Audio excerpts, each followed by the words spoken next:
প্রভাবশালীর ইন্ধনে ফেঁসে যাওয়া এক নারীর গল্প যেন ইশরাত রফিক ঈশিতা। প্রতারণার অভিযোগে ইতোমধ্যেই ১৪ মাস খেটেছেন জেল। অতঃপর হাইকোর্ট থেকে রায় পেলেন তিনি নির্দোষ। একটু পেছনে ফেরা যাক। ২০২১ সালে ১ আগস্ট র্যাবের হাতে মিরপুর থেকে গ্রেফতার হন ডাক্তার ইশরাত রফিক ঈশিতা। তার বিরুদ্ধে ডিজিটাল সিকিউরিটি অ্যাক্ট, মাদক ও প্রতারণার অভিযোগে ৩টি মামলা দায়ের করে র্যাব-৪। তখন সংবাদ বিজ্ঞপ্তিতে সংস্থাটি জানায়, ডিজিটাল মাধ্যমে ব্রিগেডিয়ার জেনারেল, চিকিৎসা বিজ্ঞানী, গবেষক, বিশিষ্ট আলোচক এবং কূটনৈতিক এমন নানা ভুয়া পরিচয়ের মাধ্যমে প্রতারণা করে অর্থ আত্মসাতের সঙ্গে জড়িত ঈশিতা। এমন অভিযোগে ঈশিতার বিরুদ্ধে ডিজিটাল আইনে দায়ের করা মামলায় তাকে ২০২৩ সালের সেপ্টেম্বর মাসে ১ বছরের কারাদণ্ড দেন সাইবার ট্রাইব্যুনাল। তবে তিনি দমে না গিয়ে চালিয়ে যান আইনি লড়াই।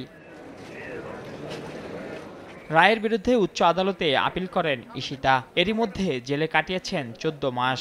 অতঃপর বুধবার তাকে ডিজিটাল নিরাপত্তা আইনের মামলায় বেকসুর খালাস দেন উচ্চ আদালত। এ সময় আদালত বলেন, কোনো প্রভাবশালীর ইন্ধনে ফাঁসানো হয়েছিল ঈশিতাকে। নগদে ৫০০ টাকা বা তার বেশি পেমেন্টে পেতে পারেন ঢাকায় জমিসহ ২০ কোটি টাকার পুরস্কার।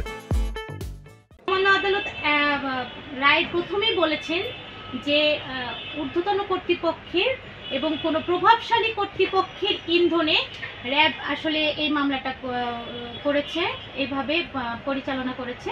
তো এবং হোম মিনিস্ট্রিতে তিনি ডিরেকশন দিয়েছেন যেন ৩ মাসের মধ্যে এই মামলার একটা তদন্ত, এই মামলা বিষয়ে একটা তদন্ত কমিটি গঠন করে তদন্ত রিপোর্টটা হাইকোর্টে জমা দেয়। ডক্টর ইশরাত রফিক ঈশিতার বিরুদ্ধে ডিজিটাল নিরাপত্তা আইনের ২৪-২ ধারায় সাইবার ট্রাইব্যুনাল রায় দিয়েছিলেন ১ বছরের কারাদণ্ড।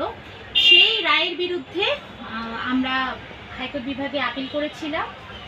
সেই আপিলের আজকে রায় হলো, আপিল মঞ্জুর হয়েছে। মহামান্য আদালত নিম্ন আদালতের রায়কে সেটিসফাইড করে ডাক্তার ইশরাত রফিক ঈশিতাকে খালাস প্রদান করেছেন। রায়ে খুশি ঈশিতা বলেন, কলঙ্ক থেকে মুক্তি মিলেছে তার। এতে প্রমাণ হয়েছে মিথ্যা মামলায় ফাঁসানো হয়েছিল তাকে। তো ওরা কতটা ইলিটারেট, এটা আমার কথা না, অনারেবল জাস্টিসের কথা, যে এই কোর্টে কে কয়জন বলতে পারবে, আর ওরাই তাহলে কিরকম, তাদের তো পড়াশোনা বা তাদের এডুকেশন কোয়ালিফিকেশন নিয়ে কিন্তু কোশ্চেন ওঠে। অনারেবল জাস্টিস স্বয়ং কোশ্চেন তুলেছেন যে কিভাবে তারা এই ধরনের মিথ্যা মামলা করতে পারে। কিন্তু এটাই সত্যি, আমাকে বাসা থেকে নিয়ে গিয়ে 5 দিন আটকে রেখে ড্রাগ ট্রাফিকিংয়ে ইনভলভ বলে মিথ্যা পরিচয় দিয়েছি, ফ্রড মেডিকেল সায়েন্টিস্ট বলে হাজার হাজার মিথ্যা অপবাদ দিয়ে ফেলছে। তা আলটিমেটলি ৩ বছর পরে হলো আজকে আমি একটা রায় পেলাম যে সম্পূর্ণ নির্দোষ। ঈশিতার বিরুদ্ধে মাদক সহ আরও একটি মামলা বিচারাধীন রয়েছে। মানিউল হাসান, সময় সংবাদ, ঢাকা।